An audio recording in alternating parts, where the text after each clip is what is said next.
Hi everyone, welcome to the channel. My name is Nick Cosgrove and I'm back with this week's No Filter Q&A. This is the episode where I answer all questions related to diet, training, and supplementation that I've received over the last 7 days from our in-house clients, online clients, as well as a few of our online followers. Remember, if you have any questions related to your nutritional plan, workout program, supplements you are currently taking, not taking, or considering taking, please feel free to email me those questions at nick@foreverfitperformance.com, or you can DM me your questions on my Instagram at fitcosgrove_. All right, let's get started with this week's No Filter Q&A with question number 1. Nick, is it better to lift heavier weights or do more reps for muscle growth? Well, ideally, you want to do a combination of the two, right? And I think different people have different definitions of what is heavy. Okay, so for me, a weight that you can control on both the eccentric and concentric phase of an exercise with good form, good technique, perfect breathing tempo is going to be a weight that is relatively challenging. Okay. And when I say relatively challenging is because it shouldn't be to the point from rep number one, you're struggling, right? Or you're doing ballistic repetitions, or you're using momentum, or you're using the help from your synergist muscle groups just to lift the damn weight. Okay. So that would be a weight that is too heavy. Okay. So you want to find that kind of sweet spot. To me, that means finding a weight that is going to challenge me from every single repetition, but not going to completely gas me out when I get my first 2 or 3 reps in. Okay. So I like to stay in that rep range for my own workouts and with my clients' workouts between 10 to 15. I find that works across the board for everyone. And I find when I stay in double digits in that 10 to 15 rep range, and we choose a weight that's somewhat challenging, as in they can still get that 15 reps or maybe 12 reps or 10 reps, but it is going to be a challenge, but they don't break form. They don't feel it in their joints. They don't feel it in their tendons. They don't feel it in their ligaments. They feel it where it needs to be on the muscles. Okay. So it's not about should I lift ridiculously heavy weights or should I lift super light weights to tone? No, it's about picking a weight that is a challenge for that 10 to 15 rep range. Ideally, when you're doing, let's say, a basic straight set, which is a set of an exercise, you rest for 45 seconds, 90 seconds, you do it again, do it 3 more times, so on. So you can do 4 to 5 working sets. Ideally, you want to start with a lighter weight, right? With higher reps. So let's say I'm doing an incline dumbbell press. I'm going to take my first set. Let's say I take 30-pound dumbbells and I do 15 reps. Now I'm gonna put the weights back, and now I'm gonna do my second set, and I'm gonna do maybe 40-pound dumbbells for 12 reps. And I'm gonna do my third set, and I'm gonna do 50-pound dumbbells for 10 reps. And on my fourth set, I feel like, I could probably do 55s. I can't do 60s, but I can do 55s. So let me try 55s. And that's the thing too. Don't be afraid to challenge yourself and try new weights. Okay. You might only get 9 reps. That's fine. Work your way up to try to get that 10th rep, right? And that's how you really focus on doing that progressive overload as well, without taxing your joints, ligaments, and tendons. So it's not about lifting ridiculously heavy weight. And at the same time, you don't want to be lifting ridiculously lightweight. Okay. But you want to pick a weight that is challenging. A good rule of thumb that I tell my clients, pick a weight that's about 75 to 80% of your physical ability. Okay. So you're not taking it to true failure. I talked about that last week on the channel about not going to failure on any exercise, but you are challenging the muscles. You feel it, and you'll feel it the next day. You'll feel those muscles like, wow, I did a chest workout. I can feel my chest. Or I did a back workout. I can feel my lats. Okay. Or I did a leg workout and I can't sit down. So that's what you want to feel. Okay. So that you know that you've stimulated the muscle bellies properly and you annihilate them. All right. Okay, next question. Nick, how do you know if you're overtraining and what should you do about it? I've talked about overtraining in the past, and in my experience, when it comes to working with the general population, most people aren't even close to overtraining. Okay, most people don't work out enough. So, very few people, unless you're a competitive athlete or you're a gym rat, are at the risk of overtraining. Okay, now if you're someone who is like I said, a competitive athlete and you're playing a specific sport, let's say it's hockey, and you're constantly playing hockey games, constantly practicing, constantly doing dry land training, yeah, you're at the risk of overtraining because you're not doing something different for your body. The great thing with weight training, though, is if you put together a well-structured program, you're not going to overtrain because if you're doing, let's say, a 6 days training split, okay, now that's a lot of time in the gym. That's 6 days a week. You could split that up though, so that you're doing 1 day's chest, 1 day's back, 1 day's shoulders, 1 day's arms, 1 day's quads, and you could do another day of hamstrings, glutes, and calves. Okay, or you can mix it up however you want. So you're not training the exact same muscle group. So you're not at risk of overtraining. The people who are at risk of overtraining when it comes to weight training, when it comes to like lifting weights in the gym as in resistance training, those are the people that go to the gym and do the same shit day in, day out. So they bench press 3 times a week. They squat 3 times a week. They deadlift 3 times a week. To me, that's overtraining because you're doing the same movement, you're using the same planes and the same ranges of motion in a repetitive format. So instead of just doing it the once a week and giving your body a full 7 days to recover from that exercise, you're going to do it once and you're going to hit it 2 more days within 48 hours. That to me, you're asking for problems. Okay. So those are the people that, in my opinion, are at risk at overtraining. Now, that's the physical part of overtraining. There's another side of overtraining that's not really talked about, and that's the mental burnout. And I've suffered from this in the past before too, and especially when I competed, because when you're competing, it's not that I was physically exhausted. Like, yes, I was physically exhausted from all the cardio, all the low carbs, and all the weight training, of course, but I wasn't physically overtrained. I was mentally overtrained. And it was just because I didn't do anything different. My whole life was in the gym. So it's important to have a balanced life and have a life outside the gym, outside the kitchen.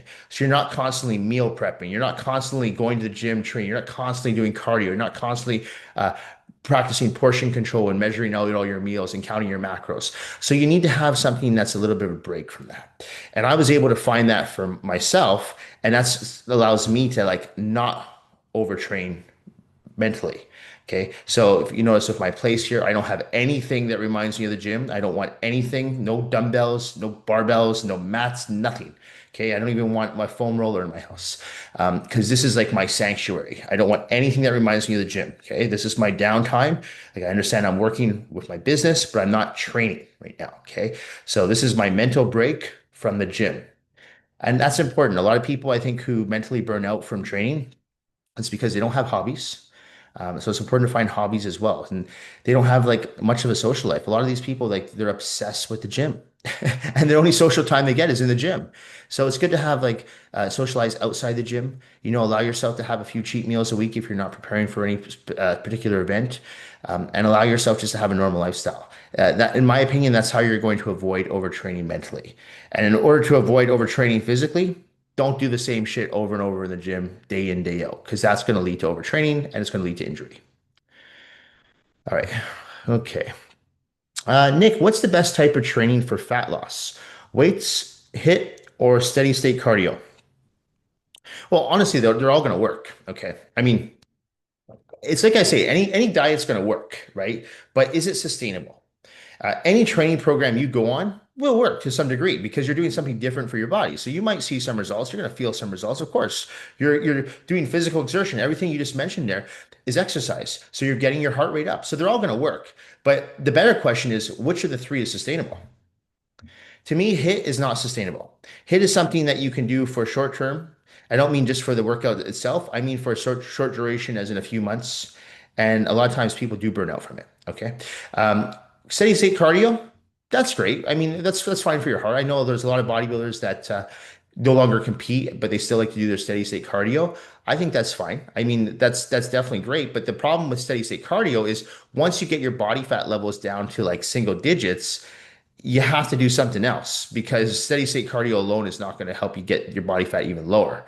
Okay. For the general population, though, steady state cardio is great. But if you're trying to get that extra step or you're trying to look really good for like a beach vacation, a photo shoot, a fitness competition, whatever it may be, you're going to have to do a little bit more than a steady state cardio.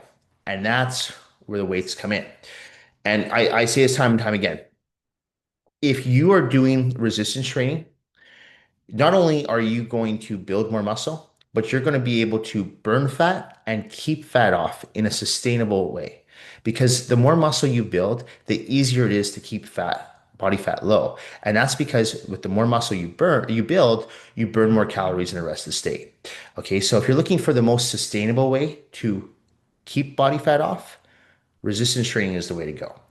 If you're looking for the most effective way to burn body fat in the quickest way possible, well, that will come from cardio for sure and a restricted diet. But once you get that weight off, my recommendation is to back off of the cardio because who wants to be doing 45 minutes to an hour cardio a day? And allow yourself to have more calories because who wants to be starving for the rest of their life? but incorporate weight training on a regular basis. And that's why it's key to include the weight training from the very beginning, okay? Because that's going to help build the foundation. So all three will work, but if you're looking for the most sustainable way to keep the weight off, resistance training is the way to go. All right. Okay. Nick, what's your advice for people who work out hard but don't see results? Don't be afraid to change up your training. Don't be afraid to try something new with your diet. And don't be afraid to ask for help. Okay? Ask advice. I always say when I first started weight training, I didn't have an ego. I looked at guys' physiques in the gym like, man, I really want to look like that guy. Instead of trying to compete with that guy, I went up and asked that guy, what are you doing? I watched what they did and I copied what they did. And I was very lucky because they actually helped me. I talked about how when I first started weight training, I was in a gym that was around a lot of old school bodybuilders and they taught me a lot. They taught me how to train properly. Okay. They didn't teach me much about diet, but I mean, they were older guys. So their diet philosophy was a little outdated, but their training philosophy worked. It was tried and true. And it still works to this day. And it's still the philosophy I use with all my clients. Okay. And it's important to not have an ego. And if you're doing something like, what, this is not working, don't be afraid to change it. Because we've talked about this before, and everyone knows the definition of insanity is doing the same thing over and over and over again and expecting to receive different results. If it's not working, change it. Okay. And I've done that myself in the past. There's been certain exercises that people say are tried and true. Deadlifts. I've talked about how I don't do deadlifts. And everyone says deadlifts is the best exercise. I disagree with that, but I definitely disagree with that for my body type. Deadlifts never worked for me. Okay. I didn't get any benefits from deadlifts whatsoever. They never worked well for me. Whether it was just the way that my body's designed, my body structure, my mobility, my flexibility, I don't know how long my muscle bellies are. They just never worked for me. So I don't do them. But instead, I did hyperextensions, and hyperextensions work really well. So you have to find what works for your body. And that's why I tell people is that if you're doing something in the gym and you're working really hard and you're just not seeing the results, it might not even be your workouts. It might be your diet. Okay. So then you have to look over and say, okay, what does my diet look like? Because I notice a lot of people who train really hard in the gym, but when it comes to their diet is shit. They eat terribly. And if you have all this muscle, you're never going to see it if you have a layer of fat covering it. Okay. So the two really go hand in hand. And, I talked about in the past how it's not my quote, but the quote saying that you can't out train a shitty diet. And that is so true. Okay. And, a lot of people say, well, it's 80% diet and only 20% training. Not true. It's still 50-50. Okay. In my opinion, you can't have one without the other. Okay. So yes, you're going to get results in the gym somewhat if you're just training and your diet's shit, but you're going to get better results if your diet's dialed in. Same thing. If someone has a really clean diet, but they're not really training hard, they're not going to really build muscle. I mean, they're going to have probably a lean physique, but they're not going to build muscle because they're not really training properly. So you have to train properly, you have to eat properly. And if you're not doing one of the two, you're going to have a hard time seeing results. And that's why I say don't have an ego, be afraid, don't be afraid to change things up, and don't be afraid to ask. Okay, where that means asking another gym member who you maybe see they know what they do, they understand what they're doing, they obviously know what they're doing, or hiring a personal trainer, an online coach that can help you, that can make a difference too. Okay. So that's my recommendation. If you're not seeing results, don't be afraid to try something new and don't be afraid to ask for help. Okay. Uh, Nick, what's the simplest way to start eating healthier without feeling restricted? That's a good question. Okay, so there's a few ways to go about this. It really depends on the individual because let's say okay, I don't work with you, but let's say you are someone who is a junk food junkie. You eat burgers, you eat fries. I'm not saying you do, but let's say you do. And you're a sugar addict, right? So you have candy bars, you need to have, these sugared cereals, whatever it be. Maybe you're having a big bowl of pasta, pizza, whatever it is. Okay. So you're a sugar addict and you're a junk food junkie. It's going to be very hard for you to flip the script and go from all that food to having grilled chicken and rice 3 times a day. So for someone like that, you have to ease into the diet. And usually when I work with people who have what I call really bad diets, I don't just change everything overnight. I gradually change things. So, if I'm working with someone who I can tell has a lot of sugar in their diet, I don't just take out all the processed sugar. I leave some of it in. Actually, for the first 2 weeks, I leave a lot of it in. Okay. But slowly, what I'll start to do in this scenario is I'll slowly start to switch out the processed sugar for natural sugar. So if I'll switch out a candy bar for a piece of fruit, but I'm not going to do that for every single candy bar. I might say, you still have a candy bar twice a day if you're having three candy bars a day. But one of the candy bars I want out, and I want you to have a banana instead. Okay, so we're compromising. And what happens over time is now the body starts to rely more on natural sugar as opposed to processed sugar. Okay, so it's kind of tricking your body and making the dieting process much easier. Okay, and then slowly you take those two candy bars down to one candy bar, and eventually you can eliminate the candy bar. Okay, and that all comes from understanding dietary nutrition, using natural sugars, complex carbohydrates, healthy fats, and lean protein sources. Okay. Another way to go about it is pick foods that you enjoy. So I work with a lot of people who will tell me, I can't eat fish. I hate fish. This is very common. I love fish, but I have clients that just can't stomach fish. So I'm like, well, that's okay. You don't have to eat fish. Ronnie Coleman won 8 Mr. Olympias without ever eating fish. So you don't have to eat fish to build a great physique. Okay. But you want to have some type of lean protein source or some type of healthy fatty protein source. So we'll compromise. What about chicken? How about lean chicken breasts? You can't have the skin. No problem. Okay. What's that? How about a lean turkey breast? Again, they'll do it. Okay. So you don't like salmon? Well, how about some extra lean ground beef? Okay. Or a flank steak. So we're trying to compromise. And if you're not working with a coach and you're doing this yourself, you have to compromise with yourself and say, okay, well, I don't like eating like broccoli and asparagus. I'm not saying you have to. Okay. I put a post up on my Instagram a few weeks ago. How about I drink my greens? Okay. Not because I don't like vegetables, just because I don't have the time to make vegetables. I don't want to make the time to, sorry, I shouldn't say I don't have the time. I don't want to make the time. Okay. To have vegetables. So I drink a greens powder twice a day. Okay. I get all my nutrients, all my vitamins, all my minerals from that greens powder. I enjoy it too. It tastes really good. So that makes it easier for me to get in my greens. Okay.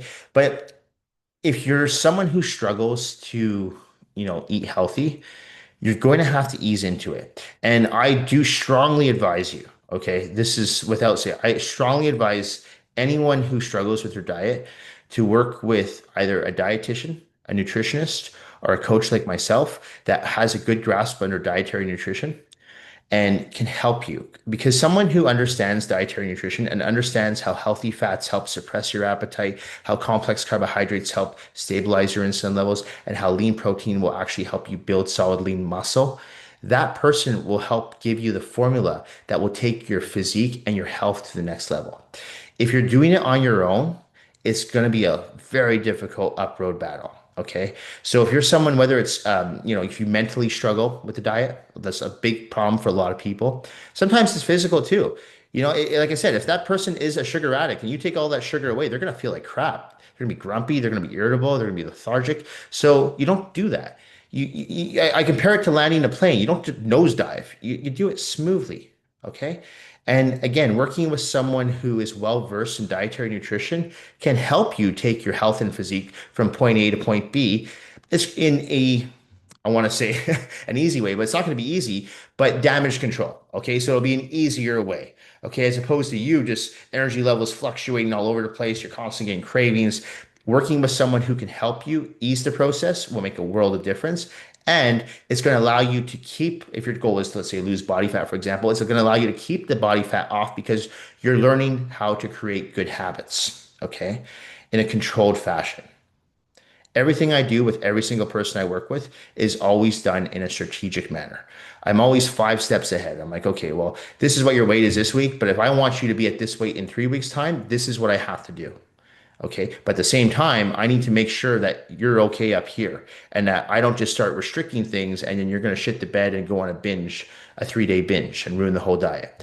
Okay. So it is working with someone who understands almost in a way the human psyche when it comes to dietary nutrition. Okay. Because it is important. A lot of it's up here. I always tell people I make 90% of what we do in the gym and in your diet is all up here. It is. So my recommendation, work with someone that can help you. All right. Okay. Nick, what's your take on intermittent fasting? Who should and who shouldn't try it? Oh, okay. I've had a few questions on intermittent fasting in the past, so I'll touch on this briefly. Um, I'm a huge fan of intermittent fasting from a health component. Okay, I think it's incredibly healthy to follow a diet like that. Okay, there's numerous health benefits. One is that if you are someone who practices intermittent fasting, then you already know this. This helps actually regulate insulin levels, blood sugar levels, and also it helps reduce our cancerous cells, right? It puts your body in more of an alkaline state, okay, when you're fasting. A true fast, what I'm saying, like a 20-hour fast, 18, 20-hour fast, you get 4 to 6 hours a day to eat. That puts your body in an alkaline state, which is very healthy for your body because everyone knows, or maybe not everyone knows, but you might want to know that cancer cells have a very hard time surviving in an alkaline environment. Okay, so the more alkaline in your body, the better it is for you, the less chance of you developing some type of cancer in the future. Okay, so from a health component, intermittent fasting is excellent. When it comes to building muscle, though, and losing body fat, it's not ideal. Okay.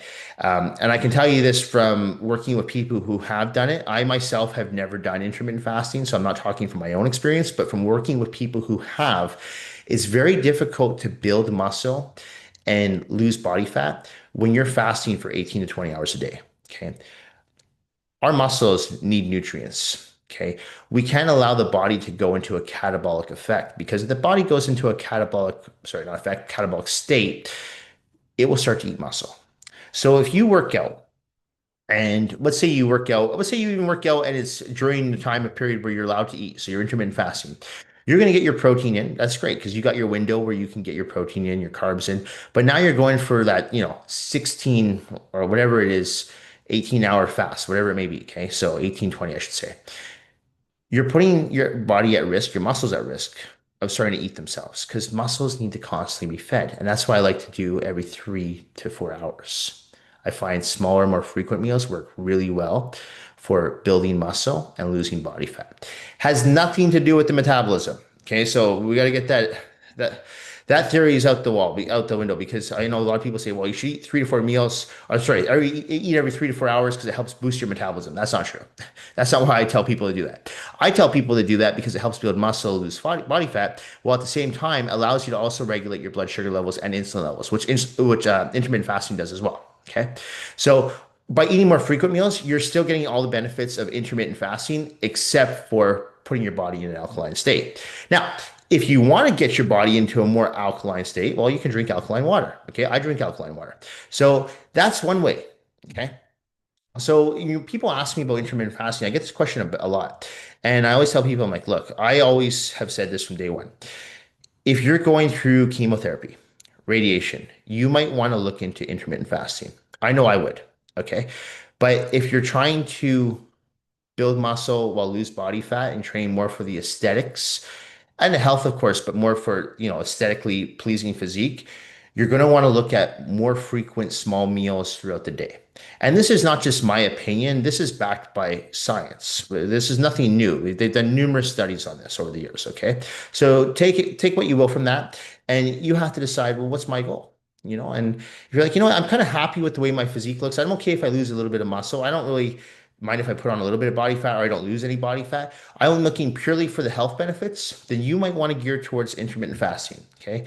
But I will say this, if you are going to do intermittent fasting, my recommendation is to do it the true way, which is 4 hours of an open window, 3 to 4 hours. So that means you're fasting for 20 to 21 hours a day. That's a true intermittent fast. And that's the fasting that I'm talking about. Not these, some people are thinking that when they fast for 12 hours or 14 hours, that's intermittent fast. That's fasting. That's not intermittent fasting. Okay. So a true intermittent fast will be 20, 21 hours, and it gives you that 3 to 4 hours window to eat, get all your meals in, and then fast for another 20, 21 hours. All right. Okay. Okay. Two more questions. Nick, if someone wants to lose fat but keep muscle, what's the smartest way to do it? Smartest way to do it is stop counting calories and start counting your macronutrients and start paying attention to your micronutrients, the quality of the macronutrients that you are consuming. Okay. So again, if your goal is to lose body fat, build muscle, calorie counting is completely irrelevant. Why? Because calories don't tell the whole story. Calories will just allow you to lose weight. I actually put up an Instagram post about this earlier this week about do you want to lose weight or do you want to lose fat? Because weight can mean different things. What does weight mean to you? Weight, do you want to lose weight as in you want to lose fat, muscle, water? Or do you want to lose just fat? Okay. Because if you want to lose fat, you got to stop counting calories, period. You got to start looking at your macros. You have to figure out, am I an endomorph, someone who puts on weight very easily, or am I an ectomorph, someone who loses weight very easily? An endomorph will also put on muscle very easily, whereas an ectomorph is going to struggle to put on muscle. Okay. Or you could be a combination of the two, which is a mesomorph, someone who puts on muscle very easily and someone who loses body fat very quickly. Mesomorphs are genetic freaks. Really, I talked about this a few weeks ago. 10% of the population, maybe max, are mesomorphs. Most people are either an endomorph or an ectomorph. Okay. So you have to figure out your body type. Once you know your body type, and then you can have a good understanding of, okay, what should my diet look like? And when you understand that, then you can say, okay, well, what's my activity level look like? Do I have a sedentary job? Am I moving a lot throughout the day? Like you have a job like mine where you're on your feet for 10, 12 hours a day. Okay. The only time I sit is usually to do these Q&As and maybe a few hours of admin work. Okay. But that's it. Most of my day is spent standing and moving. So I'm exerting a lot of energy. I'm burning lots of calories. So I require a lot of macronutrients. For my body type, I'm fine with carbs. I can eat tons of carbs and I don't put on weight. Other people I work with, they look at carbs, they put on weight. Okay, so you have to understand what works for your body. Are you going to respond better to a higher fat, low carb diet? Or are you going to respond better to a higher carb, low fat diet? Okay, and I've talked about how I usually keep protein moderately high for pretty much everyone, man, woman, regardless of your activity level. Obviously, if you're in the gym more often, like 5, 6 days a week, I'm going to give you more protein versus someone who's in the gym 2, 3 times a week. Okay, so it's important to understand these things because so many times people go at it in the gym with the cardio and then diet, they start restricting all their calories and they're losing all this weight and they're all motivated, but I'm like, yeah, but you're losing muscle and you're losing water. I can see it. Like you don't look good. So the goal should always be to preserve and build muscle and hold on to as much water as you possibly can because our body needs water for survival and lose strictly body fat. And in order to do that, you have to look at the macronutrients and the micronutrients, not the calories. All right. Okay, last question. Nick, what's your approach to cheat meals and flexible dieting? So, cheat meals work for people who do not have eating disorders. And I want to be clear on that. So a lot of times people who um, have eating disorders, so they have unhealthy relationship with food, when they have a cheat meal, it puts them down this downward spiral. I've seen this time and time again.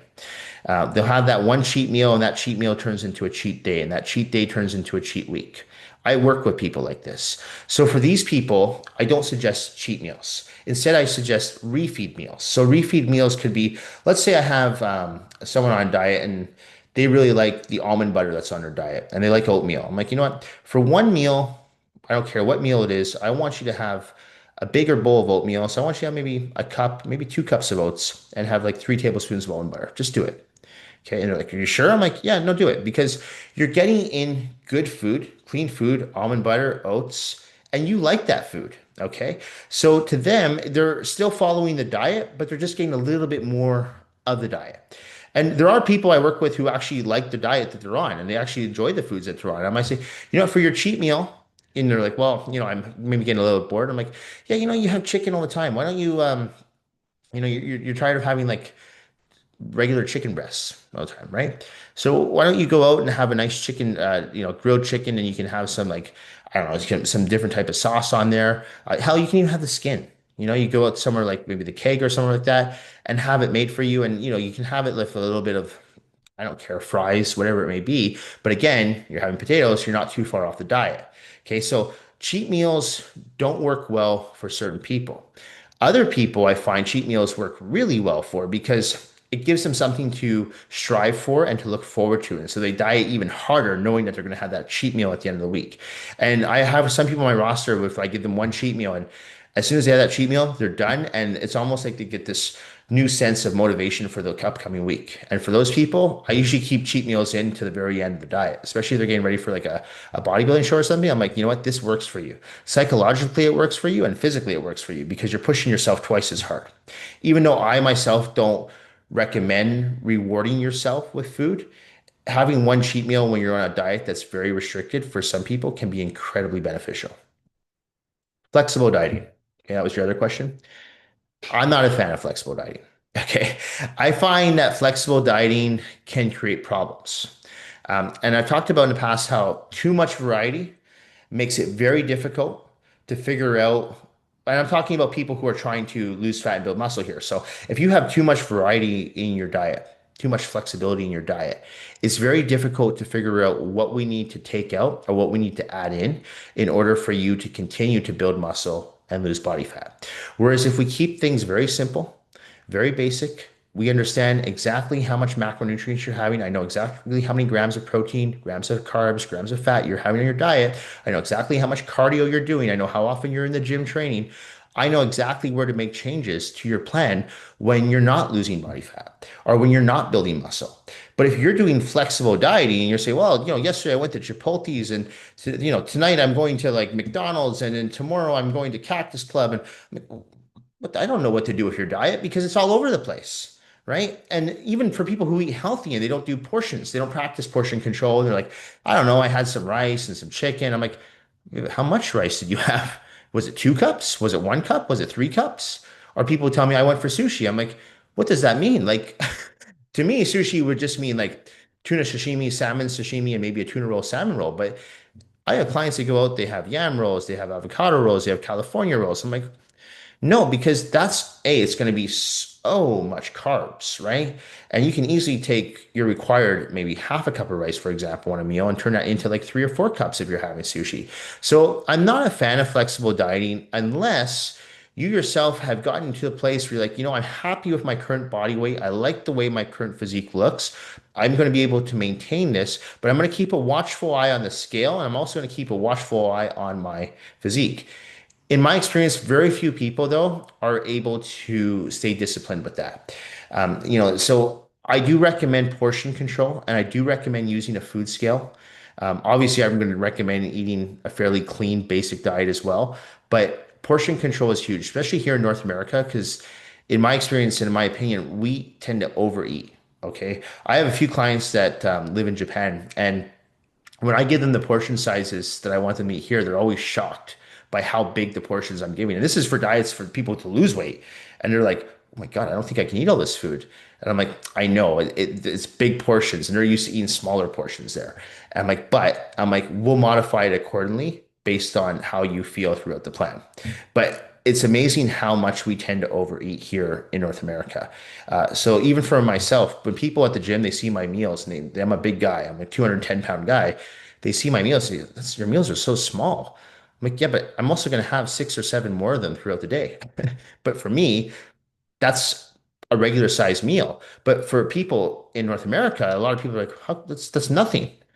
Very rarely do I go to a restaurant and finish my entire meal. I can't.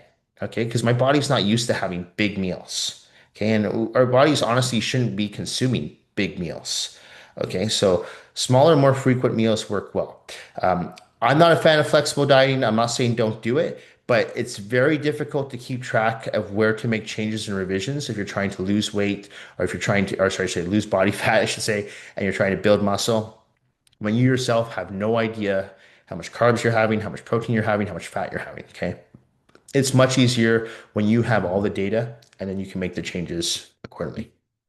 Anyway, that's it for this week's No Filter Q&A. This episode will be going up on Monday, November the 3rd. As a reminder, if you have any questions related to your nutritional plan, workout program, supplements you are currently taking, not taking, or considering taking, please feel free to email me those questions at nick@foreverfitperformance.com, or you can DM me your questions on my Instagram at @fitcosgrove_. Thank you all for watching. Thank you for supporting my YouTube channel, my online coaching business, as well as my in-house personal training business here in Vancouver, British Columbia. I truly do appreciate all the support and all the feedback that I receive from each and every single one of you. Thank you all again, and I will see you all next week. Bye for now.